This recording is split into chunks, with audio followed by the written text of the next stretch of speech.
It's that time again.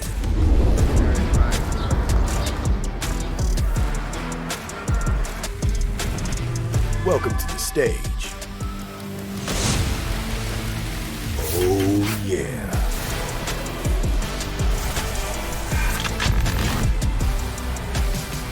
Where energy and creativity collide.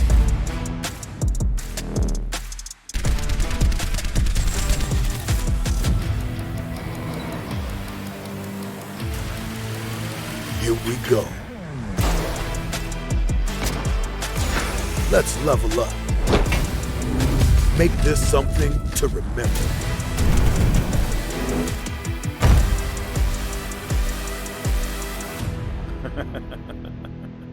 All right.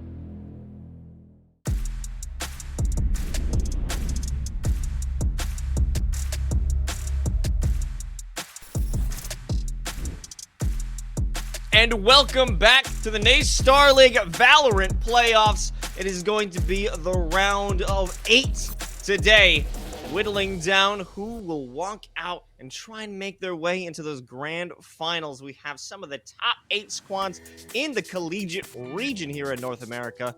We're going to continue down the line and have some great best of 3s for you, 2 of them to be exact. My name is Los, joined by Vincent. We're about to have a blast, aren't we?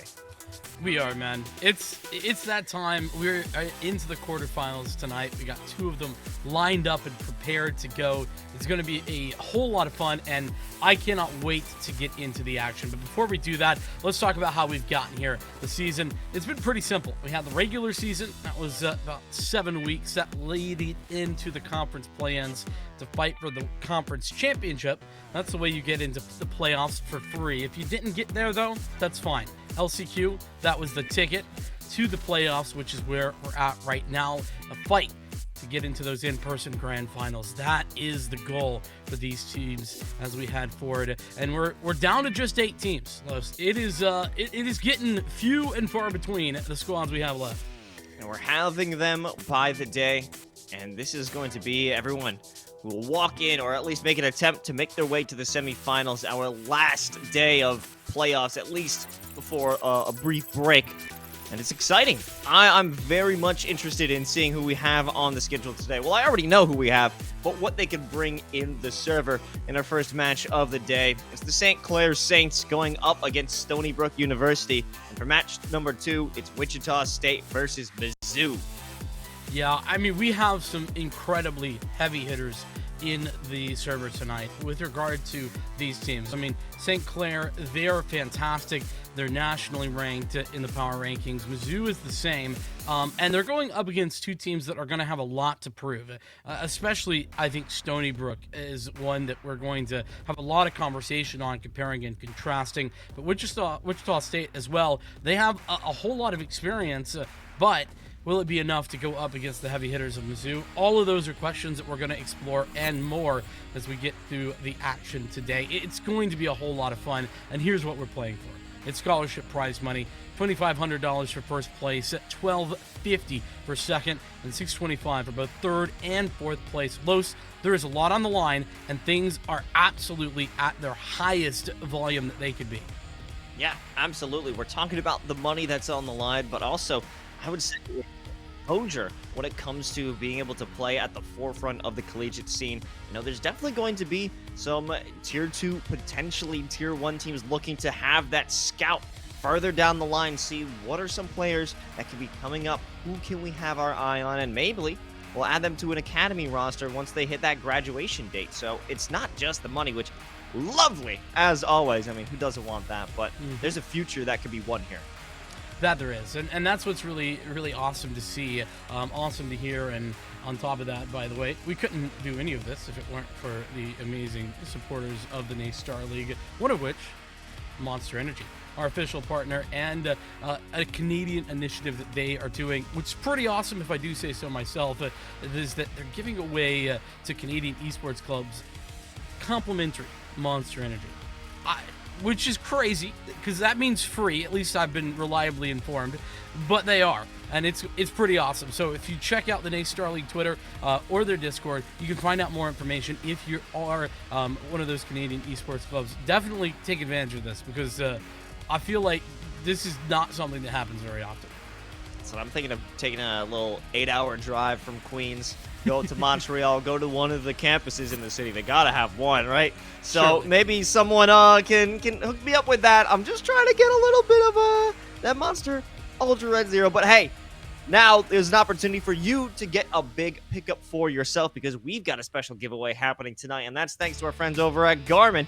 Use promo Command Giveaway in chat and watch through tonight's broadcast for 1 full hour for a chance to win your very own Garmin Instinct Esports Edition watch.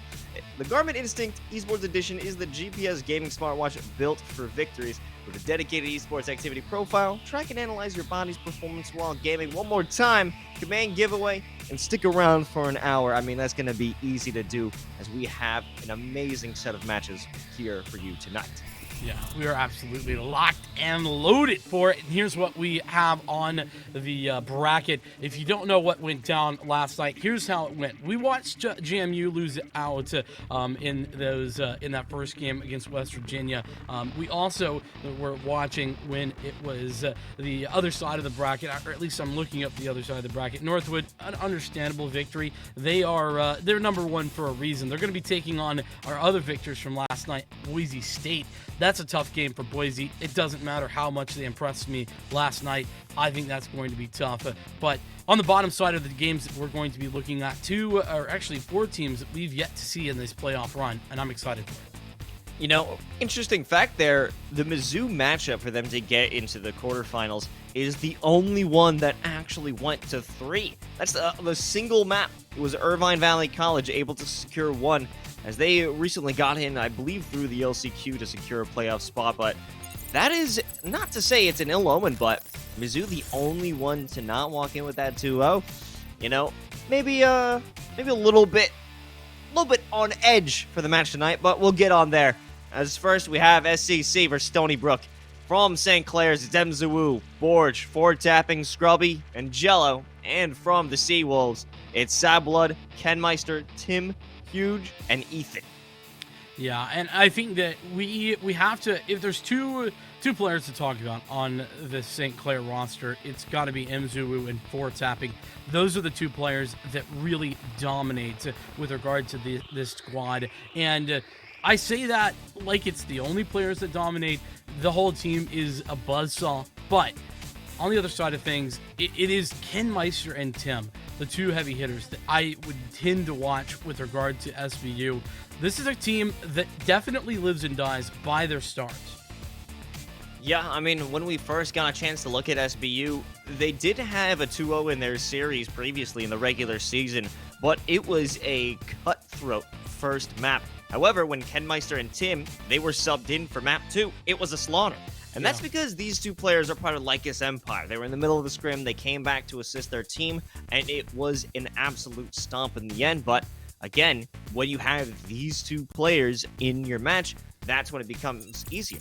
If these are the two guys that you have to rely on for major success, it's probably going to be an issue in the long term, especially when you're going up against real star-studded rosters like St. Clair Saints. But hey, we've got our map pool here. It's Ascent, Haven, and Breeze. You're a big fan of that one. I mean, not so much. Yeah, I definitely am. Do love me some Breeze, but I don't think we're going to be seeing it, Los. I think that SBU have just signed their death warrant by actually picking into Ascent. This is a terrifying prospect to be running into St. Clair, because you and I both know that St. Clair, they do play in third-party tournaments. In fact, they're ranked in North America 58th overall. Not collegiate, like overall. Like, they're a team that goes up against the best of the best. And while certainly isn't going to be winning events, is definitely putting on the pressure. In fact, like, they were able to take specifically Ascent off of the ex-SOAR roster just a month ago, which is terrifying to think about. If you're picking into Ascent and your SBU, sometimes you do have to just pick what you're good at, but that map is typically not going to be somewhere that St. Clair are going to be showing any weaknesses, particularly when they're beating players that you'll have heard of. I mean, have played for version 1, have played for Luminosity, have played for Kansas City Pioneers. Like, this is a very, very good map for St. Clair. Absolutely, but yeah, I can see with all that reason you're going to be a favor of the St. Clair Saints, but me, gotta go with the State University of New York. New Paltz alumni, we gotta stick together with the SUNY system, so you know the Seawolves, they're out here. You're saying it's not gonna get to map 3. That's because it's SBU in 2, brother. I have to put all my bias right here in the front. I gotta front load it. We're done now. It's over. It's over.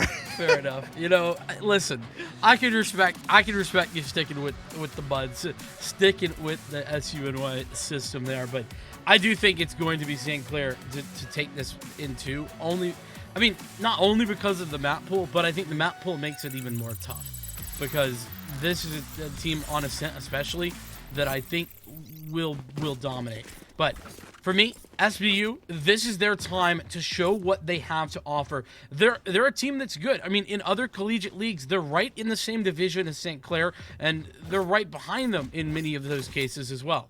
I think that is what they're going to have to lean on if they want success right here, right now. And you might see another difference in the last time that we were watching this team, and that's that Caillou was playing. Borge now in for Caillou, and on a semi-permanent basis at the very least, will be playing for the rest of this semester. Interesting adjustment.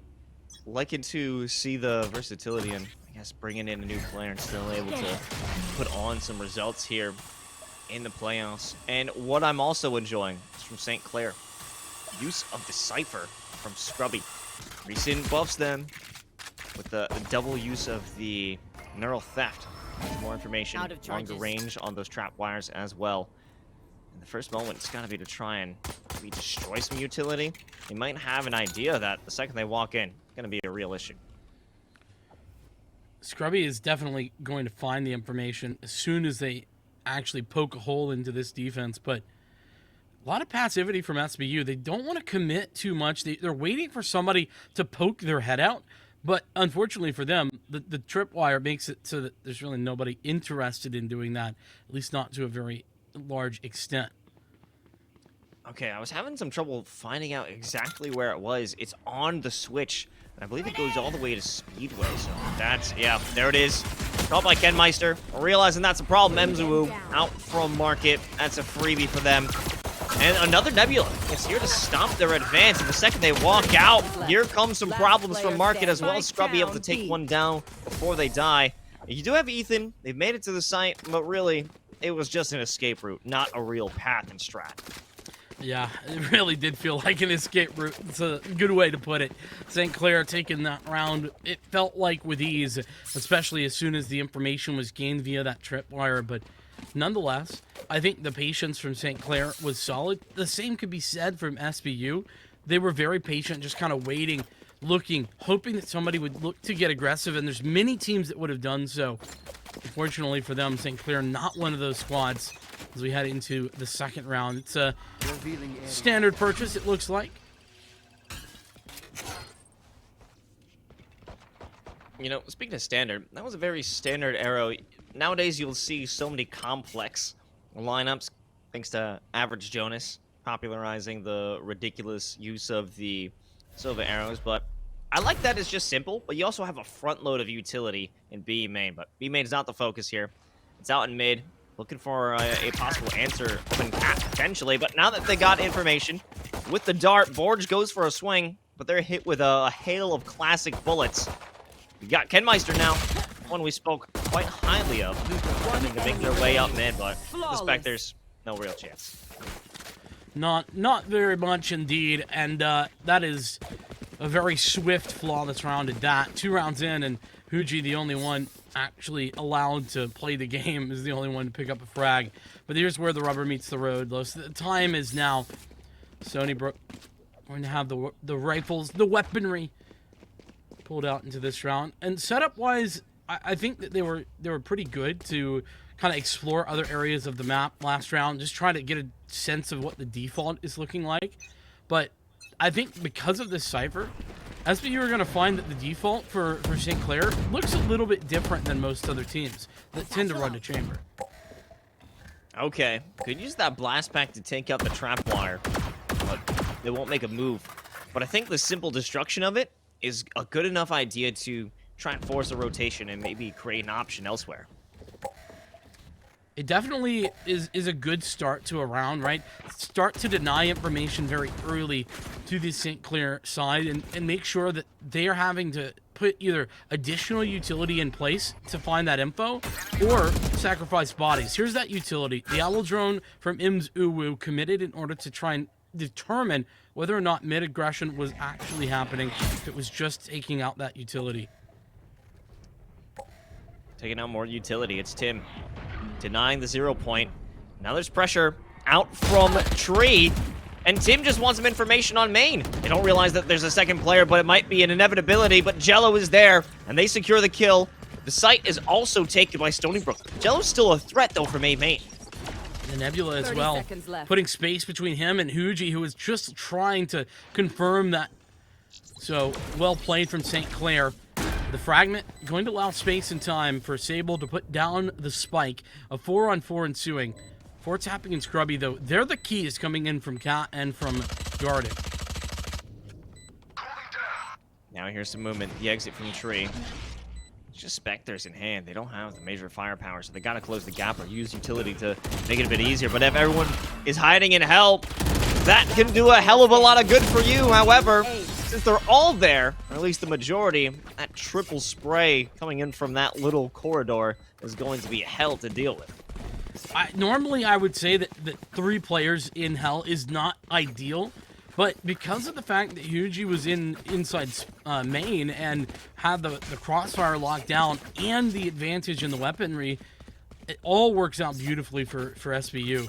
Stony Brook pushing themselves up and taking that first round, but that was just the bonus. This is where things are getting serious. Mzuwu's got the Odin out. No operator for anybody, but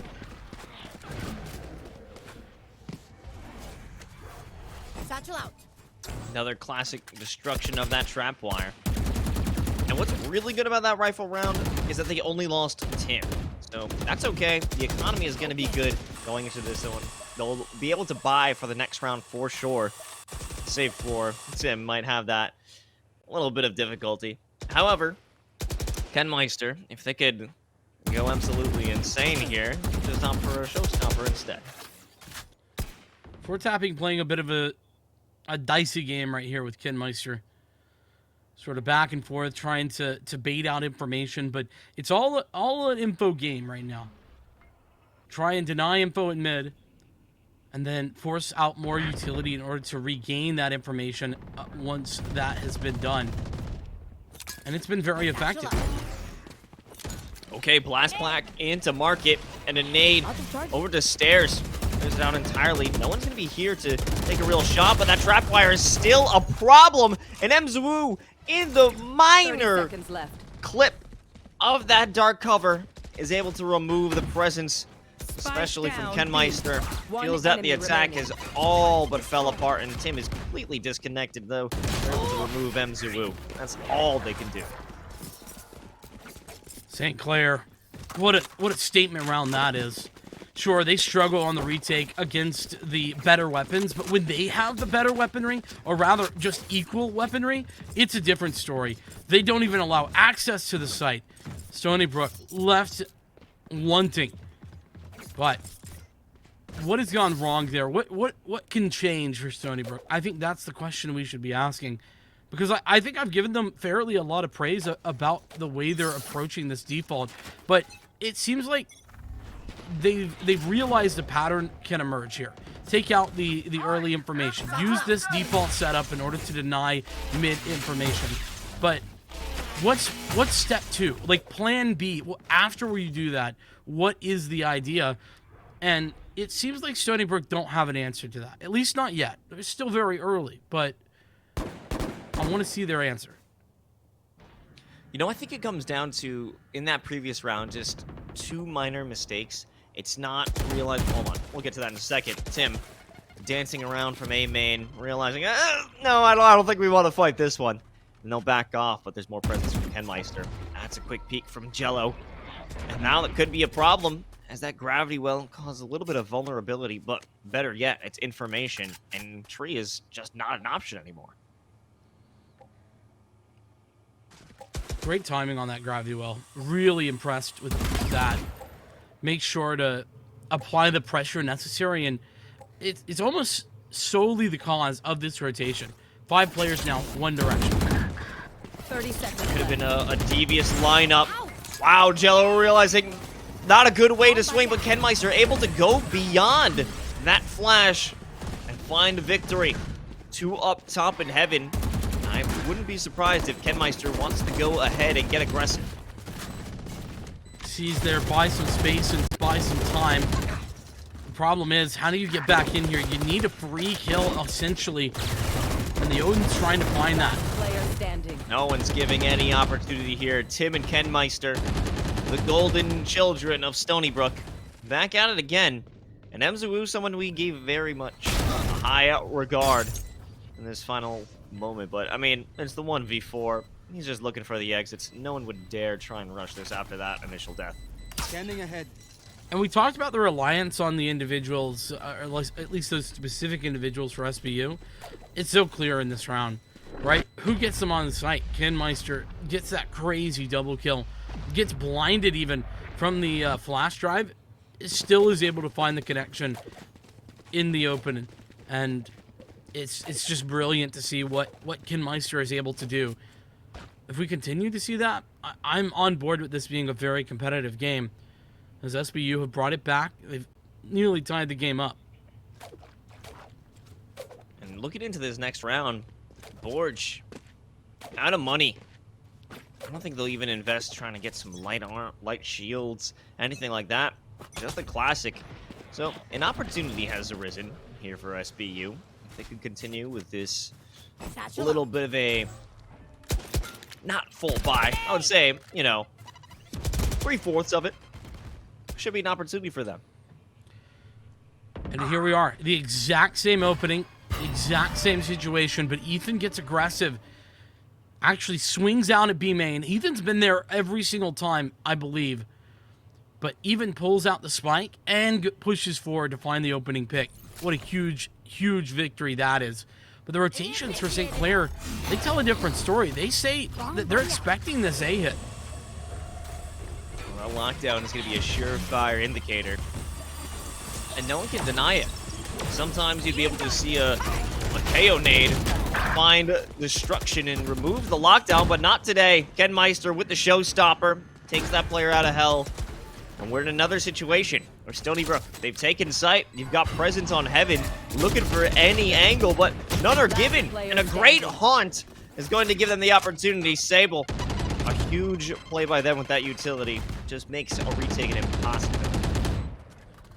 Another good round from Stony Brook, and I mean, Scrubby's going to continue investing some ideas into this, but honestly, a save should be here. Yeah, okay. Better decision being made by Scrubby eventually, but Stony Brook, as mentioned, definitely making good decisions. The adjustment off the back of that pick, it did seem like it was interesting that St. Clair had an inkling that that was going to be an A take, because they lost one B player and instantly rotated 2 players to A, which is a little puzzling, but the lockdown makes it so that that is not so relevant. With Jello going down on the site, it was free and clear for Stony Brook, and that's been their ticket into sites. Either opening picks from KhazixMayJump or a good rotate play. That goes there. You know, you were talking about initial star power this is a for nice spot. Stony Brook, but just taking a brief look at the goes here. leaderboards right now. Temzu and 4 tapping, they're the stars here so far. If they don't have the opportunity to get activated, you're seeing a bit of a rougher attempt at these retakes. They're not quite successful. But we have an opportunity, again. It's coming up with St. Clair getting a bit more aggressive, 2 stacking inside of Tree, looking for anyone to move up Cat. This is very B-centric default, but it's very much a default once again. We're not seeing that same investment in towards the mid area, but what's interesting is that St. Clair have actually committed a player to that area because of how consistently SBU have been breaking the trip, making sure that that is not so effective. And so, as we pass the 1 minute mark, Stony Brook, ooh, a little bit of miscommunication there. Or maybe that was intentional. It almost seemed that way as Ethan stopped. They didn't want to shoot. It's almost like, yeah, we're here. What are you going to do about it? Maybe trying to bait some aggression on the A side? Not sure. Either way, I don't think whatever they were trying to do was effective, because it looks like St. Clair have 30 essentially seconds left. stayed stalwart, not moving at all. Okay, Cosmic Divide. That's good to stop any presence on B main, but you've only got 1 player there. Tim and KhazixMayJump, they'll walk on through, and this is such an easy take for Stony Brook. They needed a win like this, but little time that almost got dangerous if they weren't able to get the plant down quick enough. Impressive to find those 2 opening picks, but the retake coming in. Tim needs to stay alive, but he's down. Over KhazixMayJump, good for 1, turning it into a 2v2, and I don't think there's any real utility from St. Clair to make this a lot easier. I mean, good fragment down in the back of Boathouse, forced them to split up. They're both here. It's going to be a crossfire, but now it just comes down to Ethan, and the lineup is there, and the clutch is here. Ethan will allow Stony Brook to move beyond their opponents 4-3. A big mistake from St. Clair as well, allowing themselves to line up for Ethan, who, props to Ethan, hit a fantastic little spray to find both players quickly and easily. The Saints now up against a bit of a wall because their money is in the bin. They don't really have enough to purchase back in fully. Stony Brook, it's been pressure applied to them at the maximum pretty much all game long. Finally, they're going to have a chance to at least go up against something a little less than full weaponry. It should be a good moment for them. However, you got a couple of ultimates at the ready. Though I'm not sure a no command will be committed for this one. Showstopper, definitely a threat to be taken seriously, as you won't have many people grouped up, but if that goes down B main, as is a possibility in the minds of Stony Brook, they have to be careful. Certainly has been a careful engagement overall from Stony Brook. They have not taken anything for granted, and I think that their respect right now that they're showing St. Clair is part of the reason they've been able to take this lead. They haven't gone into this game pretending like or treating it as if it's going to be free. They know it's not easy, and they are treating it with the respect it deserves. Wow, a nice double there for Stony Brook. At the cost of one successful trade, they have the opportunity to break through, and they do in fact. It's Ken Meister, as well as Ethan. We're going to clean Spike things up. planted. 4-tapping, just swapping Sheriff skins. It might help. We're not sure what the possibilities and the science behind that are. Here come the shots, and they realize this is hopeless, but you might as well send it. Might as well give it a go. A little bit of damage done, but honestly, Stony Brook, perfectly good what they were able to pull out of that round. And now, I think it's St. Clair who actually are going to be the ones with the weight on their shoulders. I hyped them up because they're fantastic about this map. They really are.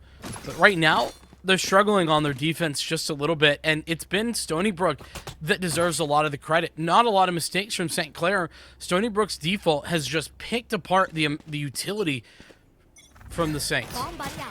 And it's the same default every round from Stony Brook. You've got Huji as well as Tim over by top of Cap and the rest of the crew in B main. And now just collecting orbs, farming up the ultimates. Got a few to work with. Nightfall from the shadows, but most importantly, the Showstopper. That's what they'll need to clear things out. And that's the destruction of the trap wire down Speedway. That's right, but look at what they've done. There's a player committed to mid right now, and the Owl Drone as well. Despite the fact that the tripwire hasn't been broken, the Owl Drone was committed just to find information. That's what breaking that trip every single round for SBU has done. It's created question marks. Okay, here's that Showstopper going right through. They've been trained to realize the trap wires here, but it's a Showstopper for Showstopper. The trade is here, and Huji, they're left alone up mid. And as soon as they back off, that's when the cavalry has come. Jello doesn't check this. Oh god, this could be so One devious. enemy But you also have Tim, who's all the way 30 up seconds in left. defender spawn. They moved up through Garden, and it's just forward tapping. They're alone on B, but no one's here. They're actually heading back to A. This is a brutal round for St. Clair in so many ways. Stony Brook Spike have planted. played them like a fiddle. Los, the mind games that were going on in this round are absolutely insane. So Stony Brook, the first 5 or 6 rounds of this game, have broke that trap wire at mid, right? So St. Clair adjusts. They have 2 players initially at mid in order to expect that and apply a response. And in fact, we saw Imzuwu stay committed to mid. As soon as he pulls out the Owl Drone, that gives Stony Brook the information that, hey, Imzuwu is playing close, and they hit him with the Showstopper.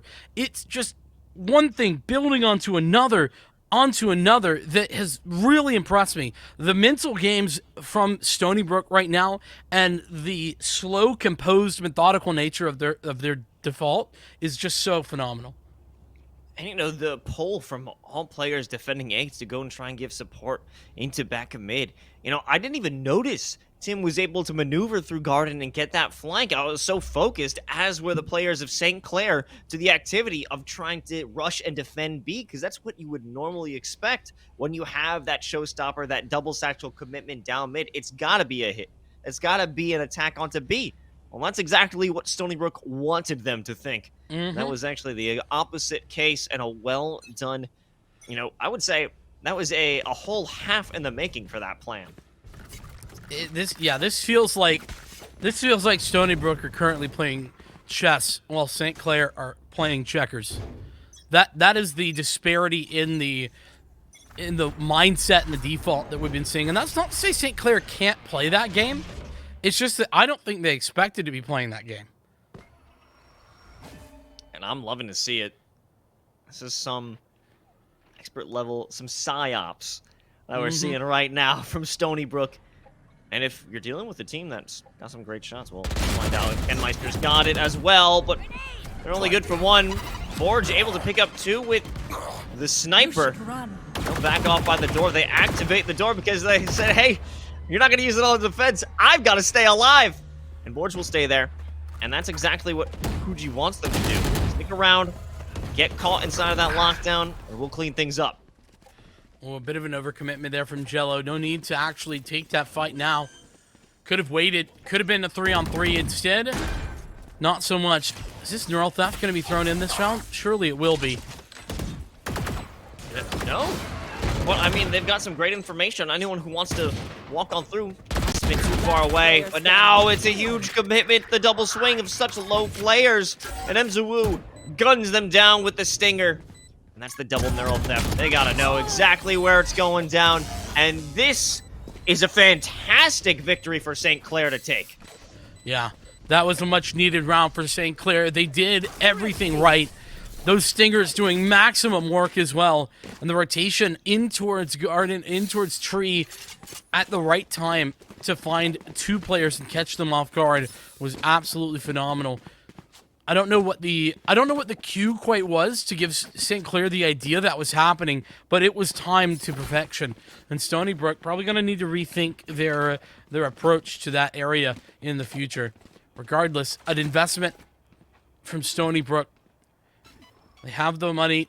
They've been farming up. That's what, 5 rounds in a row. It's felt like a flash, but it has been so much. Forge just narrowly misses that initial satchel to get on top, but it doesn't really matter. They're able to work their way through, but it's been back and forth.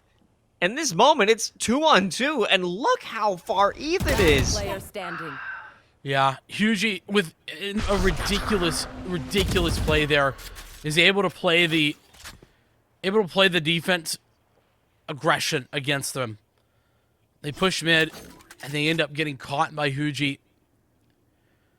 It is just a 1-on-2 though. Borge, who found the opening couple of picks, is available to win this.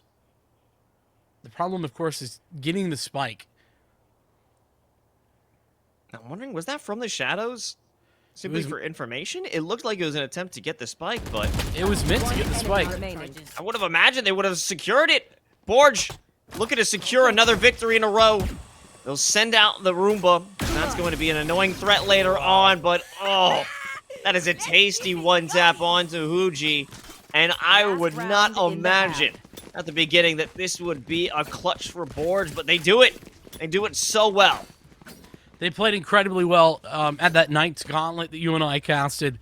They did a whole lot of work for this team and stepping up now in a big way to put St. Clair in a good position, a much better position, because a loss there, I think St. Clair might start to spiral a little bit. Instead, with a victory, it's either 7-5 or 6-6, and all is good. Here we go again. Oh, time for that showstopper, but whoa! Nice use of that emergency blast back, but it's only good for Flair as Borge pulls off the same trick twice, and it still works out, leaving just him and Hugie to try and pick up the pieces of the 2v5, but now that Borge is dead, you have a hope, but certainly not if 4-tapping is there to pick things up where they were left off. Switching sides. I'd say that worked even better the second time than it did the first. The showstopper is really what makes that a threatening maneuver. They didn't have the showstopper before, but they did that time, and it really showed how much more effective it was. You know, it almost seemed like it wasn't the intention for that to take place, but as the second round proved, it definitely was. But also, before we jump into this next pistol round, we want to give a special thanks to Extra Life. Change kids' health to change the future. Join our super team page today, as well as check out the panel, I believe, below your screens. Thank you, Extra Life. But thank you, St. Clair, for keeping this a very competitive match with these previous 3 rounds. Stony Brook, they surprised me in a very, very good way in that first half. St. Clair, though, known for their attack sides typically. Very good at them. We'll see how that goes here. Good satchel. That takes out the nanoswarm, so they don't have to be too worried about making their way onto Speedway. Borge just dancing around in that cyber cage to try and get some information or an initial pick. They won't find anything. It's Ethan and Huji, the dynamic duo, removing everybody from the Speedway, leaving just Ford tapping out to try and one-tap the rest of these final 3 SBU warriors. Not the case. Great work. That was not a traditional crossfire by any means, but Ethan got into position quickly enough to where Huji's position on the site was just impossible to clear without Ethan being in the able to take the shots as well. And so St. Clair, unsure of where to go, unsure of where Ethan's position was as he had come in a little bit later on, worked out brilliantly. As we head into this next round, it's a pretty standard save. Looks like not anything but 2 upgraded pistols.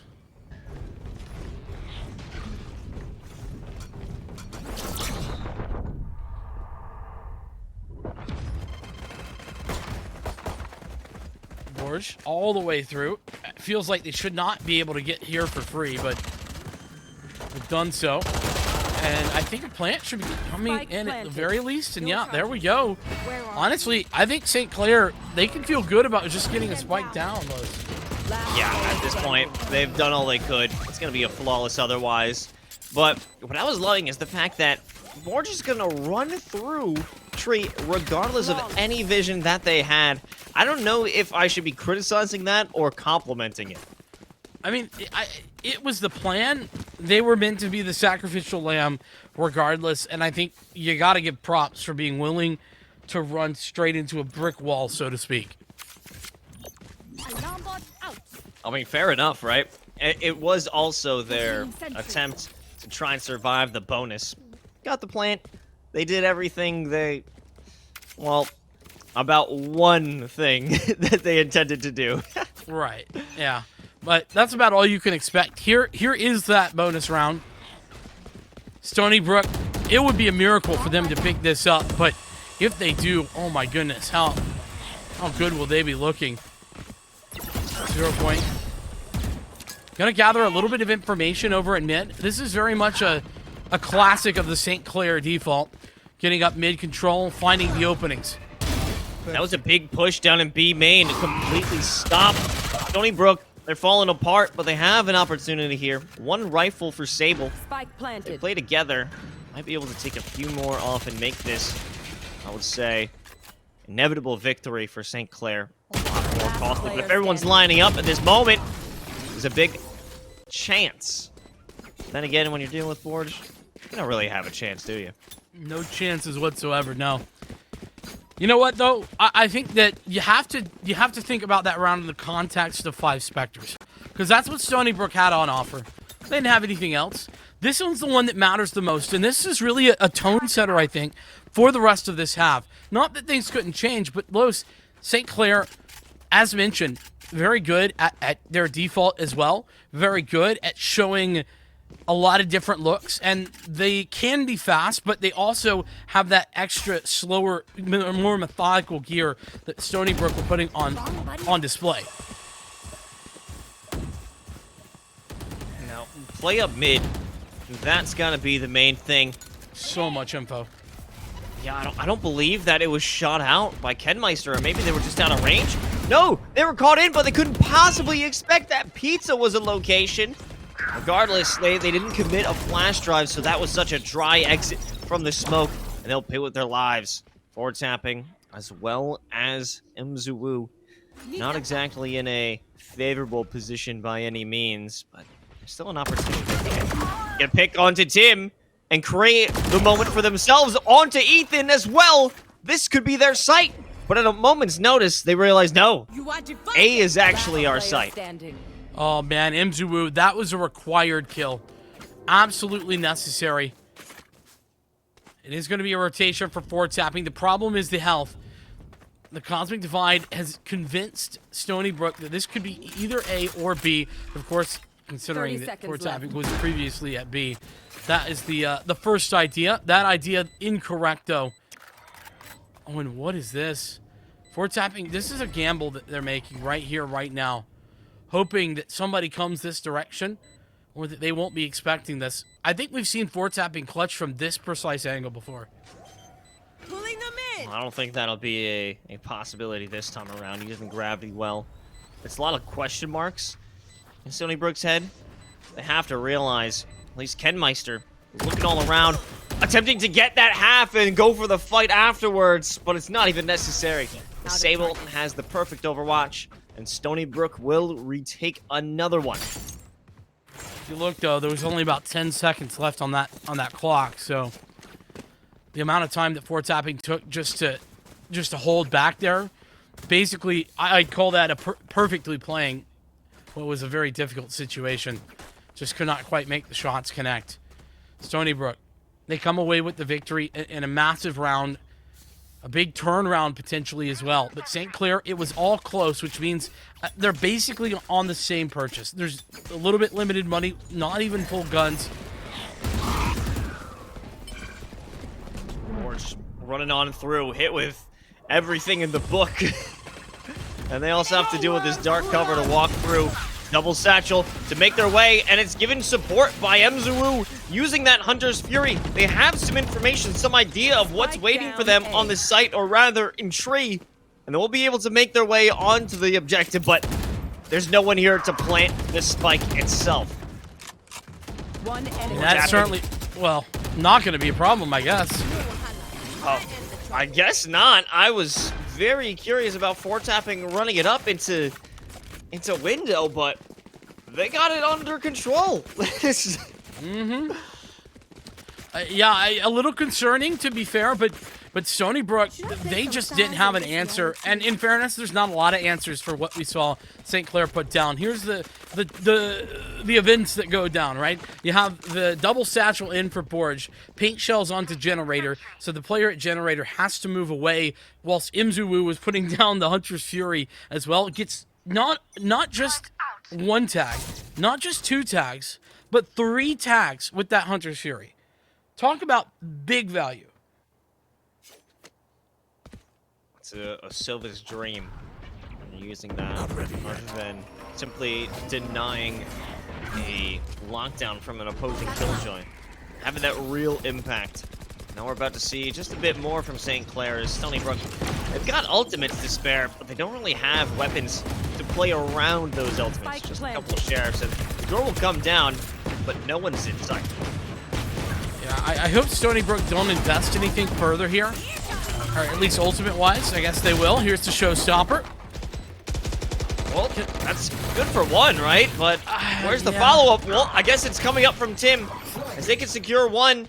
And if you have MZWU sitting inside there and they're chunked down by the fragment, you must realize that the last 2 are here. And Ethan is able to get the final 2 frags and clutch it out. What a beautiful Thrifty with that minor investment of a showstopper.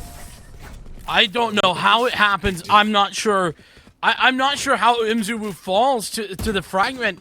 It only took 1 hit. I didn't think he was that low, but he clearly was. And wow, St. Clair. They get upset in a massive way coming into that round.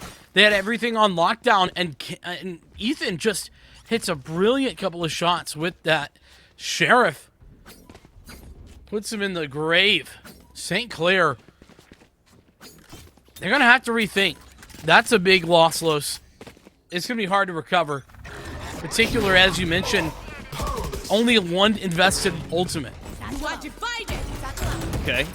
Use of that lockdown the second that a null command is brought forth. Jello through the smoke, courtesy of Huji.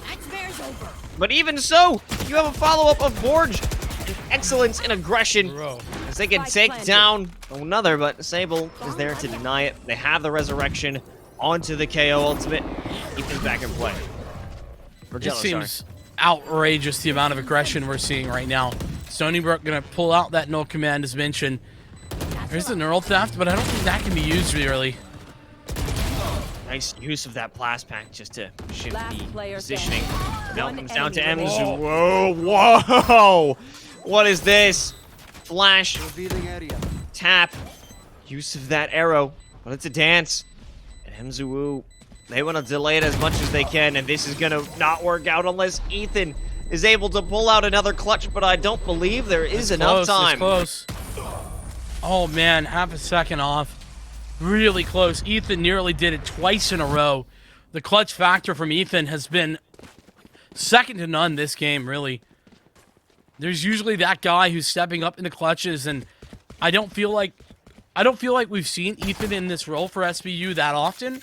But man, am I loving seeing Ethan step up to the plate in this way. Gotta say, you know, names that we brought up, of course, they are performing. But Borge, as well as Ethan, two names that we didn't specifically highlight in the beginning. I'm very happy and pleasantly surprised to see them able to really make a name for themselves here. Well, I mean, I think Borge, you have to expect a certain level of fragging from a duelist. And we've, you know, he's met expectations. He's been that guy that... All right. Oh! Tim just had no idea it was coming, or maybe they were saying their prayers in the very end. Follow it up with a fragment. This is gonna be a slaughter. It's gonna be condemned. It breaks the laws of the Geneva Convention. This is why St. Clair is so good at Ascent. I said that that their attack was part of the reason why I said my reaction was so visceral seeing that pick. It's because this St. Clair attack is unyielding in the fact that they just W key. They push and push and push and push, and even when it doesn't make sense, they continue to push, and it's really hard to find answers to. You feel like you're boxed in. You feel like you can't breathe. Like there's no way to move. And I feel like that if St. Clair continue that here, well, ooh, Stony Brook, they're gonna be in trouble. Here comes a massive upraising hell through Catwalk, as well as a double use of that. Just the Hunter's Fury coming through, but I mean, it doesn't find the value since the major focal point was on Catwalk, and Tim also making their presence felt through mid is able to secure two. Door closed by four tapping. Do they actually want to make that commitment? Yeah, that was a risky one.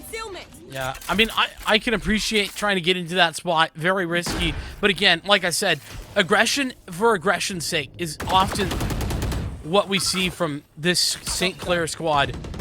Huge shock dart, maybe. Good for one. MZWU will die for their efforts, leaving Ford tapping all alone. However, they're not done. Still got a Vandal in. And Ethan, they've got to win this one out. They have to clutch it, and they do. But Ford tapping was oh so close to that delicious win there in that self-defense on site.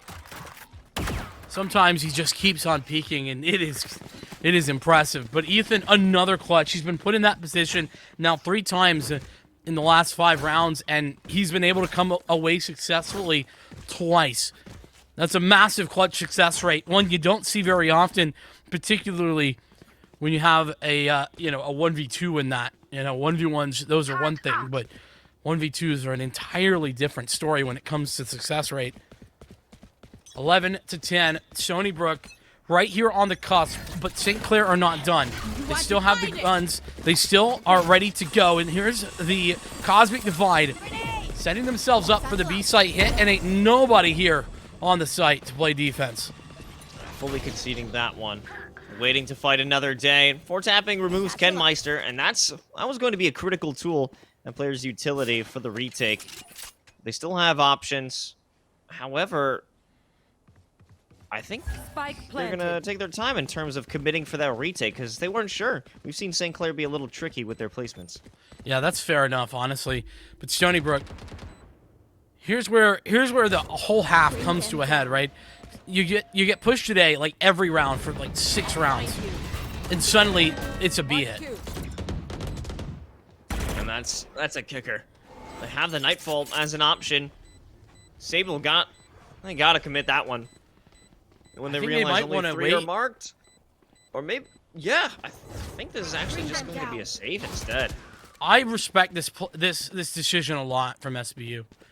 This is a hard decision to make.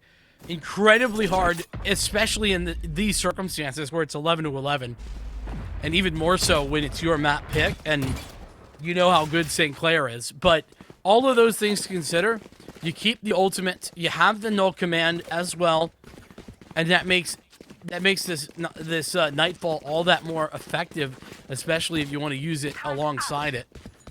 So St. Clair, they might have picked up 11, but this round is not a guarantee. Not by a long shot. Also, we could take a look back at St. Clair. They don't have a lot of ults. Well, I mean, they don't have any ults. They could feed an orb over to Jello, and that's a null command for an engagement onto a site, but there's a lot more in the arsenal for Stony Brook if they want to make that retake, one that they believe will be a lot more favorable to them. Okay, look at this round. St. Clair are defaulting for what feels like the first time in ages. They really haven't played this standard in a while. There's 2 players up catwalk for Stony Brook. Take flight. And this owl drone should find the information that at least not anybody playing close by here. Somebody gets tagged, but they at least see you've got Fuji sitting inside of tree, and this is the move. This is the execute. Borge will follow up on that use of the null command. Take a little bit of damage, but it will be a free site for them. Now, this is a much more likely scenario that we'll see an onslaught of ultimates from Stony Brook. Well, they've already used that Nightfall, though. And with Kidmeister going down, that's a showstopper no more. So it's just an ult command. Oh, a major lost gunfight from Hoochie. But even though Ethan's dead, he's still sending out that suppression, and it's giving Hoochie the opportunity to continue on through. He wants another, but it's a resurrection of Ethan. They still have that numbers advantage. They aren't playing sight. They're waiting for each other to get that favorable spot, and now 2 more are running down Speedway. 4-tapping's been here before, but so has Ethan. This lineup, this could be such a deadly maneuver, but will 4-tapping walk out of this one alive? They do, and they secure a scent map point. Are you kidding me from 4-tapping? The confidence is supreme on this player. Just dominating over the opposition. But not just that. No reason to keep peeking. Just keep peeking anyway. Just to take the fight. Just hoping they don't get the tap. And then they do. Oh my goodness. St. Clair. That is the confidence that pushes this team over the edge. That makes them such a difficult force to contend with in the server. Stony Brook, they're in shambles. They got 1 rifle. That's it, Los. A single weapon. Otherwise, it's SMGs, Stingers, Spectres across the board, but they have the ultimates. At least they have those to work with. The no command, the Nightfall used in the last round, sure, but they do have a lockdown. And the showstopper, if they wanted to use that aggressively, it looks like they want to maybe hang on to that, though, for a retake, because that's where they've struggled. Especially in a moment like that, in the 2v1. Actually, for a moment, I believe it was the 3v1. 4-tapping was able to remove another piece of that retake, and that hurts if you're Stony Brook. But they're not done yet. However, they may be in a bit of trouble as Borge is going to open things up. Ethan, not even expecting it, maybe to come around the other angle. But they have a moment with Kenmeister sending out the showstopper to equalize things only for a second. The site is taken. They have the chance to use the lockdown, but no. Not even expecting a lurker to be slow pushing into tree, catching them completely off guard. And that's going to be St. Clair taking it all the way to the end of regulation, 13-11. I think that Stony Brook need to be very proud of themselves and this performance on Ascent. I understand that normally our thought process would be that, oh, they lost their map pick. Well, my expectation was that that map was going to be hard no matter what, and they pushed St. Clair to the limits. With that being said, unfortunately, with Haven up next, I don't know if Stony Brook play a lot of Haven. We've yet to see them on it, but I do know that if they play the same way they did here, they're going to have a chance in that map. Oh, just watching this one, it breaks my Sunni heart. But that is such a phenomenal clutch by 4-tapping. They really could have ran down the clock, but they didn't. They decided, no, I like fighting. I want the kills here, and I know I can get them. And as you said, right. The confidence cannot be overstated